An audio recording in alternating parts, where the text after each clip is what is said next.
전 세계 투자 시장을 뒤흔들어 놓은 한 사건이 있습니다. 사막 한가운데 아르헨티나 사람들조차 쓰레기 땅이라 부르던 흰 소금 평야를 한국의 한 기업이 조용히 3천억 원에 사들였고 모두가 무모한 도박이라 비웃었습니다. 그러나 몇 년 뒤 그 땅은 전기차 시대의 심장이자 공식 평가 40조 원의 리튬 보고로 드러났습니다. 3천억이 40조가 되기까지 한국은 도대체 무엇을 보고 있었던 걸까요? 그 놀라운 반전을 처음부터 끝까지 지켜본 한 외국인의 시선을 따라 지금 그 이야기를 시작하겠습니다. 잠깐! 여러분의 구독과 좋아요, 알림 설정은 제가 영상을 계속 만드는데 정말 큰 힘이 됩니다. 저는 마이클 로페스입니다. 북서 아르헨티나 살타 지방에서 광업 기사를 쓰며 근근히 살아가는 지방 기자죠. 아내는 제가 글 쓰는 걸 그다지 좋아하지 않습니다. 돈이 안 되니까요. 12살 난 딸아이는 가끔 물어요. 아빠는 왜 맨날 먼지투성이 사막만 취재하냐고. 그래요, 저도 압니다. 제 기사는 아무도 기억 못해요. 한 달에 한두 번 실리는 칼럼으로는 가족을 먹여 살리기 버겁습니다. 하지만 이 일 말고는 할 줄 아는 게 없어요. 25세 시작한 기자 생활이 어느새 15년째입니다. 몇 년 전 편집국으로 한 통의 팩스가 들어왔습니다. 한국의 어떤 철강 회사가 우리 지역 염호 지분을 인수했다는 내용이었어요. 대상은 우리조차 포기한 소금 사막 해발 4,000m에 있는 그 죽은 호수였죠. 동네 술집은 금방 떠들썩해졌습니다. 제 옆자리에 앉은 광산 기술자가 맥주잔을 든 채 웃었어요. 저 멀리 아시아에서 온 애들이 결국 속았지. 우리가 버린 걸 돈 주고 가져가네. 세상 참. 웃음 섞인 비아냥이 밤늦게까지 이어졌습니다. 저도 크게 다르지 않았어요. 호주 회사가 포기했고 우리 정부도 예산만 날리던 그 자리였으니까요. 바람은 칼처럼 불고 소금 먼지는 장비를 망가뜨립니다. 지질 보고서에는 늘 같은 결론이 적혀 있었죠. 경제성 없음. 그 땅을 사간다는 건 제 상식으로는 이해할 수 없는 선택이었습니다. 집에 돌아와 아내에게 말했어요. 한국 회사가 염호를 샀대요. 아내는 설거지하던 손을 멈추고 물었죠. 그래서? 우리한테 뭐가 달라지는데? 저는 대답하지 못했습니다. 사실 아무것도 달라질 게 없었으니까요. 제 기사가 실려도 원고료는 고작 200페소, 한국 돈으로 10,000원도 안 됩니다. 하지만 이상하게도 그날 밤 잠이 오지 않았어요. 다음 날 저는 사설을 썼습니다. 요지는 간단했어요. 한 번 실패한 프로젝트에 다시 돈을 묻는 건 감정이지 전략이 아니다. 기사에는 회사 이름 대신 이렇게 적었죠. 동아시아의 한 철강 기업. 솔직히 말하면 저도 그들을 조금 얕잡아 봤습니다. 자원도 없는 작은 나라에서 온 조급한 투자자 정도로요. 하지만 한 가지가 마음에 걸렸습니다. 인수 금액이요. 현지 기준으로도 싸다고 할 수 없는 액수였어요. 편집장이 물었죠. 왜 한국만 이런 무모한 베팅을 할까? 저는 어깨를 으쓱했습니다. 잘 모르겠는데요. 아마 경험이 부족해서 아닐까요? 그날 밤 딸아이가 숙제하면서 물었어요. 아빠, 한국이 어디야? 지도를 펼쳐서 보여줬습니다. 작은 반도 하나.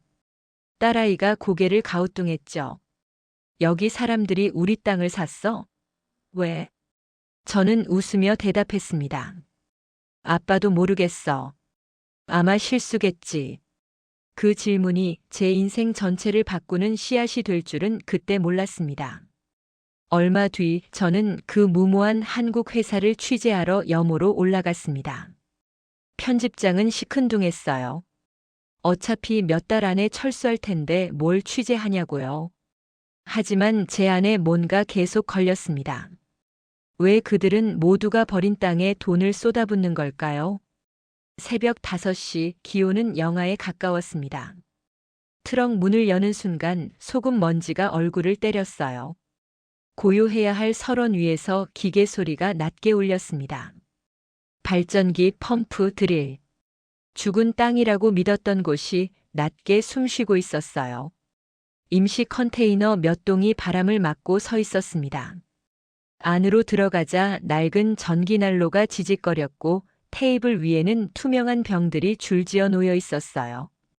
병마다 숫자가 빽빽이 적혀 있었죠.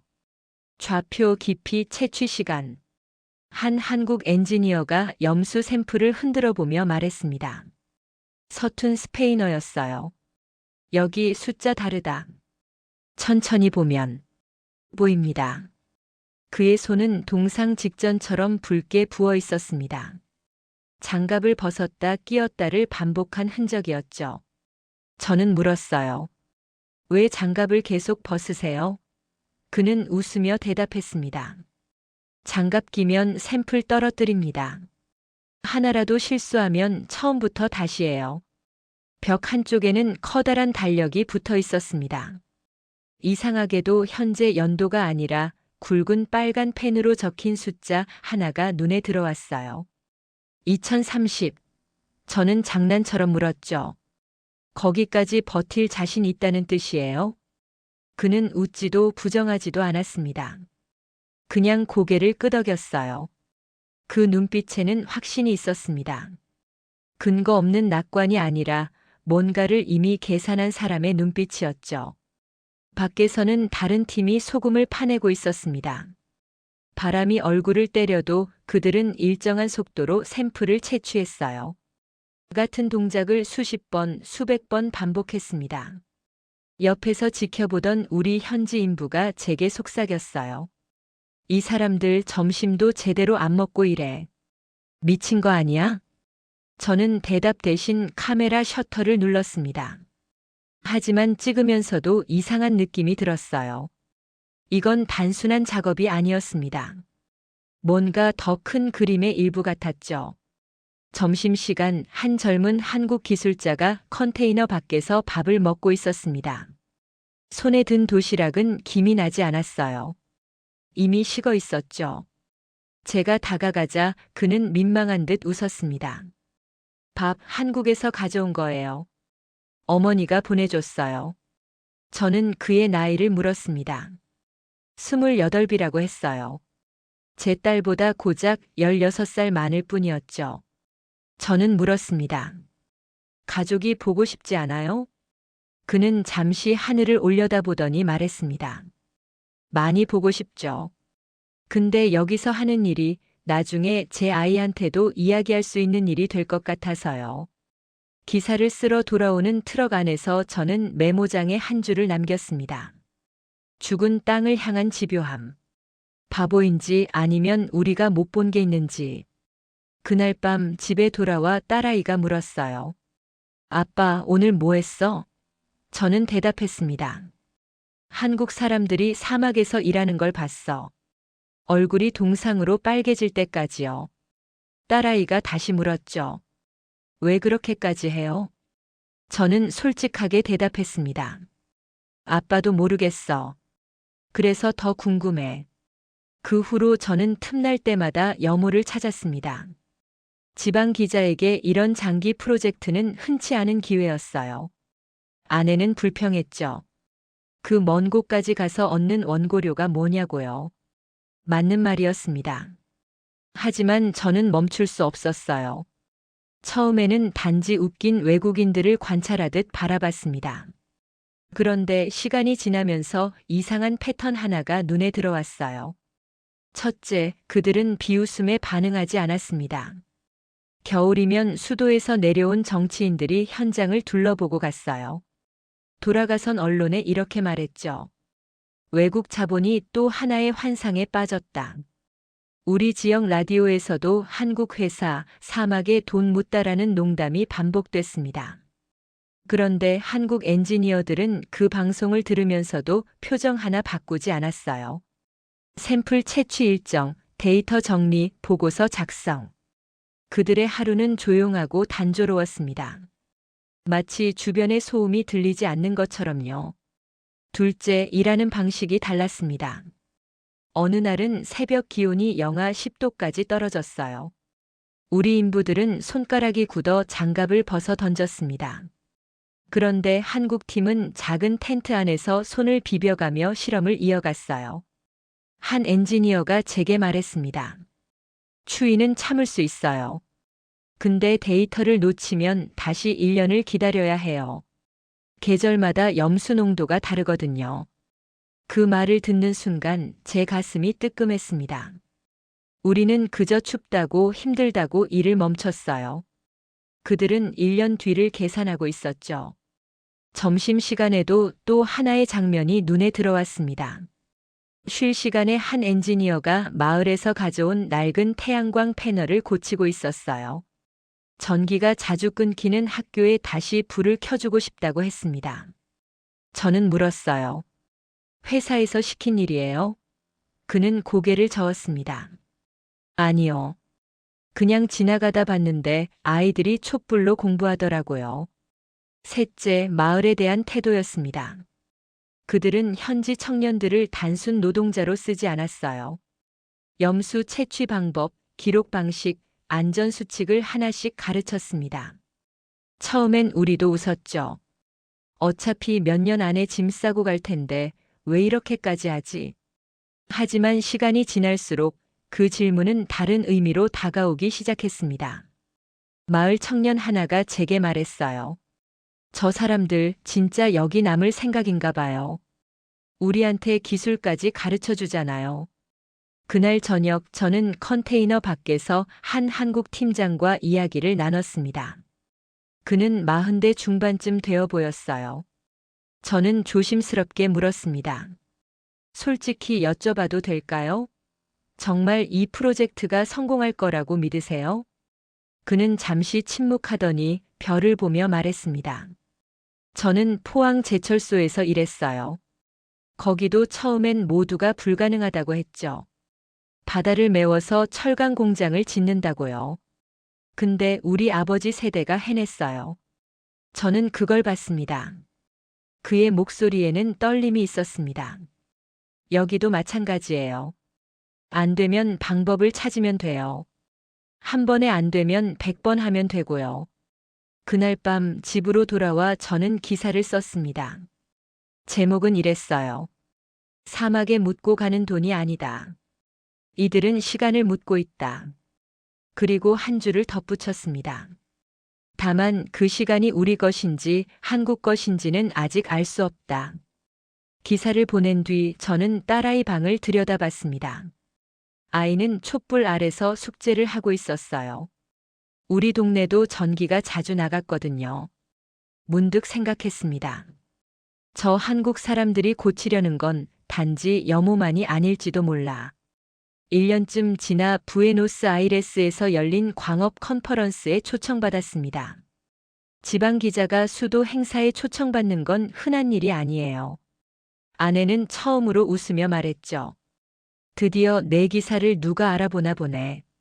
수도의 공기는 항상 우리 지방보다 부드럽습니다. 와인잔이 오가는 연회장에서 한국 회사 이야기는 가벼운 조롱거리였어요.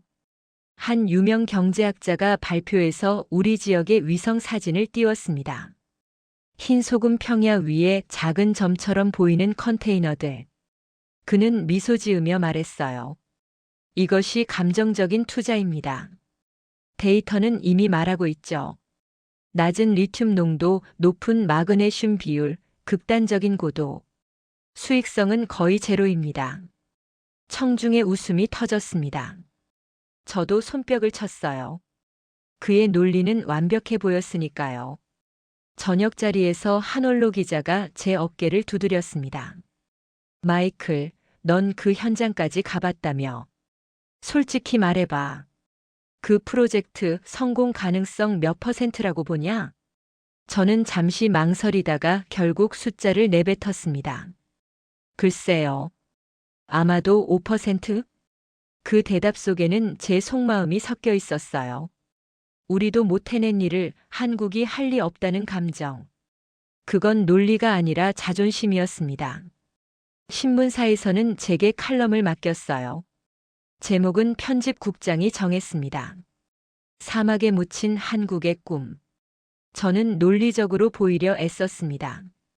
과거 탐사 보고서를 인용하고 비용 구조를 분석하고 리튬 가격 변동 그래프를 붙였어요. 글의 결론은 이랬습니다. 이 프로젝트는 우리 지역이 아니라 한국 기업의 재무제표에서 끝날 것이다. 그 칼럼은 꽤 읽혔습니다. 수도의 대형 신문이 일부를 인용했고 라디오 토론에서도 언급됐어요. 그날 밤 저는 스스로를 꽤 똑똑한 기자라고 느꼈습니다. 집에 돌아와 아내에게 자랑했어요. 내 기사가 수도 신문에 실렸어. 아내가 웃으며 말했죠. 그래서 원고료는 얼마야? 저는 웃음을 멈췄습니다. 여전히 200페소였거든요. 그날 밤 잠자리에 누워서도 여모 위에서 바람과 싸우던 그들의 얼굴이 계속 떠올랐습니다. 동상으로 부은 손, 식어버린 도시락, 2030이라고 적힌 달력. 문득 생각했어요. 정말 내가 다 본 걸까? 그 질문이 가슴에 박혔습니다. 그게 갈등의 시작이었어요. 새벽 3시 저는 일어나 노트북을 열었습니다. 제가 쓴 칼럼을 다시 읽었어요. 한 줄 한 줄이 갑자기 공허하게 느껴졌습니다. 저는 데이터를 분석한 게 아니었어요. 단지 다른 사람들의 실패 보고서를 재인용했을 뿐이었죠. 제가 직접 본 건 뭐였죠? 포기하지 않는 사람들. 1년을 기다리겠다는 사람들. 아이들을 위해 태양광 패널을 고치는 사람들. 저는 메모장에 적었습니다. 나는 무엇을 근거로 그들을 판단했는가? 그 질문에 답할 수 없었습니다. 몇 달 뒤 저는 우연히 한 문서를 발견했습니다. 주 정부 광업청 사이트에 조용히 올라온 PDF였어요. 제목은 건조했습니다. 리튬 염수 개발 프로젝트 환경기술 평가서 제출자 포스코 아르헨티나 법인. 290페이지가 넘는 그 문서를 다운받는데 1시간이 걸렸습니다. 인터넷이 느린 우리 동네에서는 흔한 일이었죠. 파일을 여는 순간 저는 눈을 의심했습니다. 이전에 보던 얇은 예비 보고서들과는 급이 달랐어요. 염호 전체를 촘촘히 나눈 격자, 각 지점별 시추 횟수, 샘플 깊이, 계절별 농도 변화. 거기에는 제가 한 번도 본 적 없는 데이터가 있었습니다.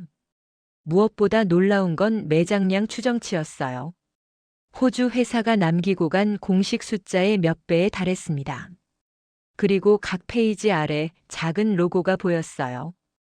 우리에게는 낯선 한국 연구기관들의 이름이었습니다. 저는 손이 떨렸습니다. 이건 단순한 보고서가 아니었어요. 이들은 이 사막을 책상 위에서가 아니라 발로 다시 측정하고 있었던 거예요. 저는 광업청 담당자를 찾아갔습니다. 그는 제 얼굴을 보더니 한숨을 쉬었어요. 마이클, 내가 올 줄 알았어. 그 문서 봤구나. 저는 물었습니다. 이 숫자 진짜입니까? 그는 창밖을 보며 말했어요. 정치적으로는 조용히 지나가길 바라겠지. 우리가 놓친 걸 외국 회사가 찾았다는 게 창피하니까. 하지만 데이터는 네, 진짜일 거야. 이 사람들 1년 반 동안 쉬지 않고 시추했거든. 그날 밤 저는 제 칼럼을 다시 읽어봤습니다. 사막에 묻힌 한국의 꿈. 한 줄 한 줄이 얼굴을 때렸어요.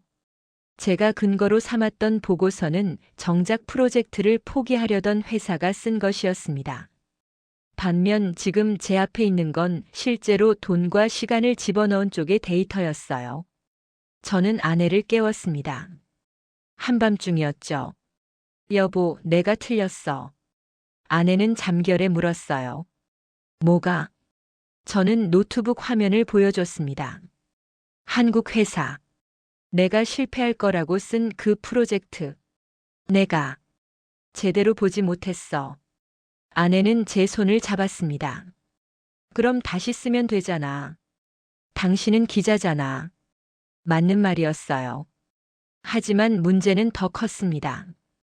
제가 틀렸다는 걸 인정하면 저를 인용한 수도의 신문들도 라디오 방송들도 모두 틀린 게 되는 거예요. 저는 그 무게를 감당할 수 있을까요? 며칠 뒤 수도의 TV 토론 프로그램에 출연 요청이 왔습니다. 주제는 똑같았어요. 한국 기업의 염호 도전 성공 가능성은? 유명 경제학자는 여전히 단호했습니다. 기술적으로 불가능합니다. 계산해 보시죠. 수송, 처리, 환경 비용까지 포함하면. 그때 저는 예전과 다른 답을 했습니다. 숫자가 바뀌었습니다. 우리가 가진 데이터가 전부가 아니었다는 걸 인정해야 합니다. 사회자가 제 말을 끊었어요. 그러면 성공할 수도 있다는 말입니까? 스튜디오가 조용해졌습니다. 모든 카메라가 저를 향했어요. 저는 깊게 숨을 들이쉬고 말했습니다. 최소한 실패가 확정됐다고 말할 수는 없습니다. 경제학자가 비웃었어요. 마이클, 자네 예전 칼럼과 말이 다른데? 저는 그의 눈을 똑바로 봤습니다. 네, 틀렸습니다. 제가 본 게 전부가 아니었어요. 방송이 끝난 뒤 핸드폰이 울렸습니다. 지방에 있는 동료 기자가 물었어요. 너 왜 갑자기 한국 편을 드는 거야? 누구한테 돈 받았어? 저는 짧게 답했습니다. 편이 아니야. 나는 그냥 내가 놓친 걸 인정하는 거야. 전화를 끊고 저는 창밖을 봤습니다. 수도의 불빛이 화려했어요. 하지만 그 순간 제 머릿속에는 사막의 별빛이 떠올랐습니다. 그곳에서 여전히 누군가는 샘플을 채취하고 있겠죠. 결정적인 전환점은 그 다음 해에 찾아왔습니다. 한국 대사관에서 연락이 왔어요. 아르헨티나 북서부 자원 개발을 꾸준히 취재하신 기자시죠? 한국 초청 취재 프로그램에 참여하실 의향이 있으십니까? 처음엔 망설였습니다. 비행기 표값만 해도 제 석 달치 월급이었어요. 하지만 아내가 말했죠. 가봐. 당신이 쓴 글 때문에 당신이 밤마다 잠을 못 자잖아. 저는 생전 처음으로 한국 땅을 밟았습니다. 서울에서 포항으로 가는 기차 창밖으로 회색 공장이 아닌 정돈된 도시와 항만이 지나갔어요. 제가 상상했던 한국과 달랐습니다. 더 깨끗했고 더 체계적이었어요. 포스코 연구단지에 들어선 순간 저는 염호에서 봤던 컨테이너들을 떠올렸습니다. 여기서는 같은 정신이 다른 모습으로 서 있었어요. 연구동 한쪽 벽에는 오래된 흑백 사진이 걸려 있었습니다. 진흙탕 속 헬멧 하나로 버티던 젊은 노동자들. 설명문에는 이렇게 적혀 있었어요. 세계는 불가능이라 말했다. 그 사진 속 노동자들의 눈빛이 염호에서 만난 엔지니어들과 똑같았습니다. 리튬 추출 연구실에서 한 박사가 저를 맞았어요. 그는 유창한 영어로 하지만 조심스러운 속도로 말했습니다. 아르헨티나 염호 기억하십니까? 그곳에서 쓰는 기술은 여기서 10년 넘게 준비한 겁니다. 그는 얇은 막이 붙은 시편을 보여줬어요. 우리는 물을 증발시키지 않습니다. 원치 않는 이온만 걸러냅니다. 환경을 덜 파괴하면서 더 많은 리튬을 얻어야 했거든요. 그의 손등에는 작은 흉터들이 보였습니다.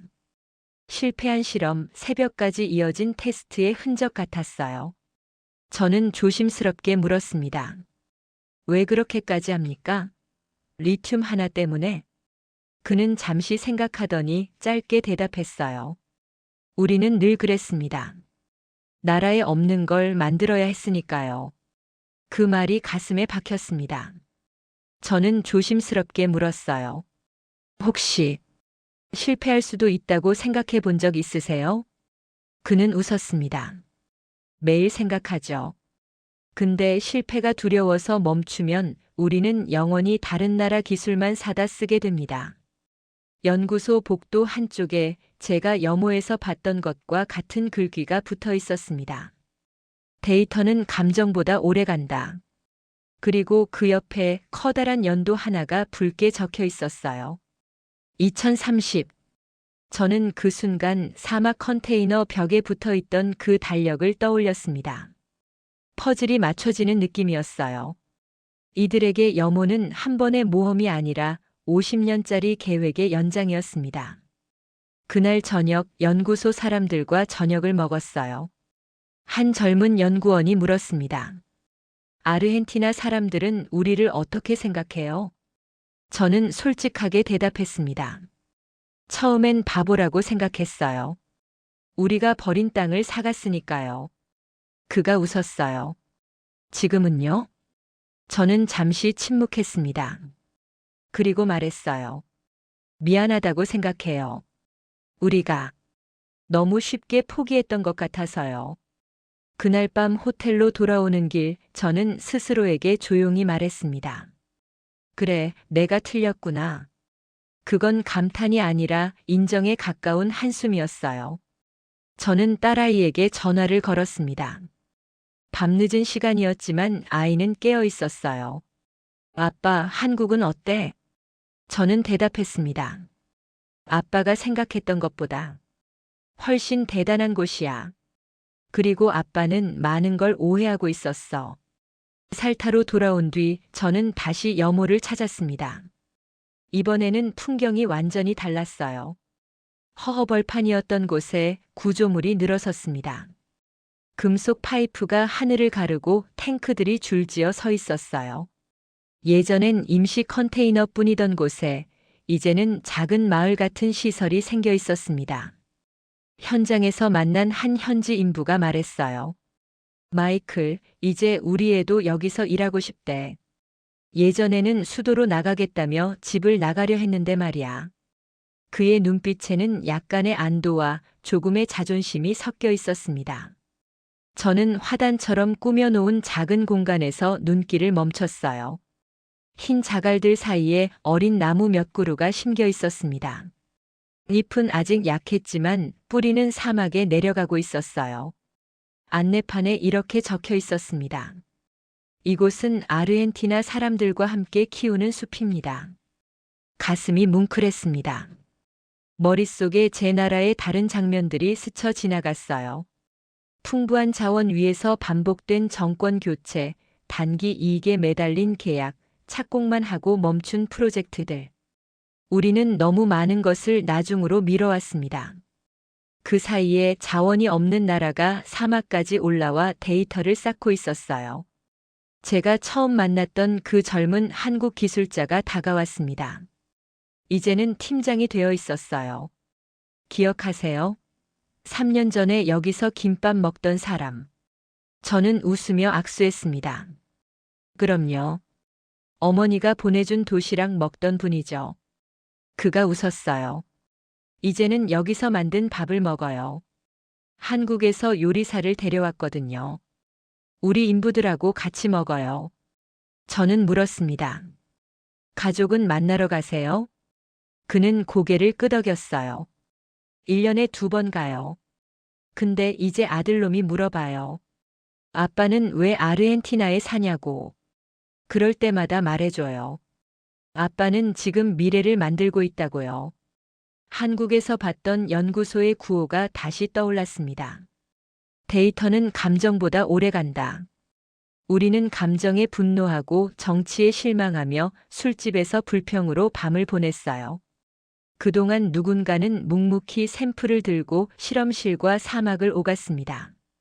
저는 취재노트 첫 페이지에 이렇게 적었습니다. 우리가 버린 땅에서 그들은 미래를 캐내고 있다. 문장을 적는 손이 잠시 멈췄어요. 이건 한국 찬사가 아니었습니다. 우리 자신에 대한 조용한 반성이었어요. 그날 저녁 현지 인부들과 한국 기술자들이 함께 저녁을 먹는 자리에 초대받았습니다. 한 현지 청년이 말했어요. 처음에는 이 사람들 금방 떠날 줄 알았어요. 근데 우리보다 더 오래 남았네요. 한국 팀장이 웃으며 대답했습니다. 우리는 갈 곳이 없어요. 이게 성공해야 집에 갈 수 있거든요. 그 말에 모두가 웃었습니다. 하지만 저는 알았어요. 그 웃음 속에 진심이 섞여 있다는 걸요. 집으로 돌아가는 길 저는 아내에게 전화했습니다. 여보, 나 책 쓸 거야. 아내가 물었어요. 무슨 책? 저는 대답했습니다. 우리가 어떻게 실패했는지에 대한 책, 그리고 다른 나라 사람들이 어떻게 성공하는지에 대한 책. 아내는 잠시 침묵하더니 말했어요. 그럼 원고료는? 저는 웃었습니다. 아마 없을 거야. 근데 이건 꼭 써야 할 것 같아. 시간이 더 흘러 한국 회사의 염호 가치는 공식 평가를 통해 수십조 원대로 인정받았습니다. 매장량 1350만 톤. 수익률 100배가 넘는 투자가 됐다는 숫자가 국제 리포트에 적혔어요. 런던과 뉴욕의 투자 기관들이 그 숫자를 분석하는 동안 저는 그 현장을 직접 봐 온 몇 안 되는 사람으로 남아 있었습니다. 편집국에서는 다시 칼럼을 요구했어요. 예전에 그 프로젝트 비판했잖아. 이제 반전 스토리로 써보지 그래. 저는 고개를 저었습니다. 칼럼이 아니라 책을 쓸 거예요. 한국 회사의 성공 이야기만이 아니라 우리가 어떻게 편견에 갇혀 있었는지까지요. 편집장이 웃었어요. 그래서 책이 팔릴 것 같아? 저는 솔직하게 대답했습니다. 모르겠어요. 근데 이건 누군가는 써야 해요. 집으로 돌아가는 버스 안에서 저는 노트북을 열었습니다. 책의 첫 문장을 적었어요. 나는 우리 땅을 가장 잘 안다고 믿었다. 그게 나의 첫 번째 오만이었다. 그리고 결심했습니다. 앞으로 아시아, 특히 한국에 대해 글을 쓸 때 절대 출발점을 작은 나라라는 단어로 시작하지 않겠다고요. 대신 묻기로 했습니다. 이들은 어떤 길을 걸어 여기까지 왔는가? 마지막으로 염호를 떠나던 날 해가 지평선 뒤로 내려가며 소금 평야를 붉게 물들였습니다. 멀리서 한국 엔지니어들이 교대를 하며 손을 흔들었어요. 저는 카메라 대신 눈으로 그 장면을 찍어두었습니다. 처음 만났던 그 젊은 기술자가 다가왔어요. 이제는 현장 총책임자가 되어 있었습니다. 마이클, 당신이 처음 여기 왔을 때 기억해요? 저는 고개를 끄덕였습니다. 그럼요. 그때 당신은 동상 걸린 손으로 샘플을 채취하고 있었죠. 그가 웃었어요. 그때 당신 눈빛 기억해요. 우리를 바보라고 생각하는 것 같았어요. 저는 부끄러워서 고개를 숙였습니다. 미안해요. 정말. 미안합니다. 그가 제 어깨를 두드렸어요. 괜찮아요. 우리도 처음엔 확신이 없었으니까요. 근데 해보니까 되더라고요. 저는 물었습니다. 두렵지 않았어요? 실패할 수도 있었잖아요. 그는 잠시 하늘을 올려다보더니 말했습니다. 두려웠죠. 근데 안 하면 영원히 모르잖아요. 우리는 그게 더 두려웠어요. 비행기 안에서 저는 마지막 문장을 노트에 남겼습니다. 우리는 그 땅을 쓰레기라고 불렀다. 한국은 같은 땅을 실험실이라고 불렀다. 역사는 후자의 편을 들어주었다. 창밖으로 사막이 멀어져 갔어요. 하얀 소금 평야 위로 작은 불빛들이 반짝였습니다. 여전히 누군가는 그곳에서 일하고 있을 거예요. 집에 도착하니 딸아이가 달려왔습니다. 아빠, 오늘 학교에서 한국에 대해 발표했어. 선생님이 칭찬하셨어. 저는 딸아이를 안아 올렸습니다. 뭐라고 발표했는데? 딸아이가 말했어요. 한국 사람들이 우리 땅에서 보물을 찾았대요. 우리는 못 찾았는데. 저는 딸아이의 눈을 바라봤습니다. 맞아. 근데 있잖아. 그건 보물이 원래 거기 있어서가 아니야. 그 사람들이 포기하지 않았기 때문이야. 그날 밤 저는 책의 마지막 장을 썼습니다. 제목은 이렇게 정했어요. 사막이 준 교훈 한 아르헨티나 기자의 고백. 이제 저는 더 이상 관찰자로만 남지 않을 것입니다. 사막에서 피어난 이 기적이 우연이 아니라 준비된 결과였다는 사실을 끝까지 증언하는 사람이 되기로 했습니다. 책의 첫 문장을 다시 읽었어요. 나는 우리 땅을 가장 잘 안다고 믿었다. 그게 나의 첫 번째 오만이었다. 그 선택이 기자로서 제가 할 수 있는 최소한의 책임이라고 믿으면서요. 오늘 영상이 괜찮으셨다면 구독과 좋아요, 알림 설정 부탁드립니다. 여러분의 선택이 영상을 만드는데 큰 힘이 됩니다. 감사합니다.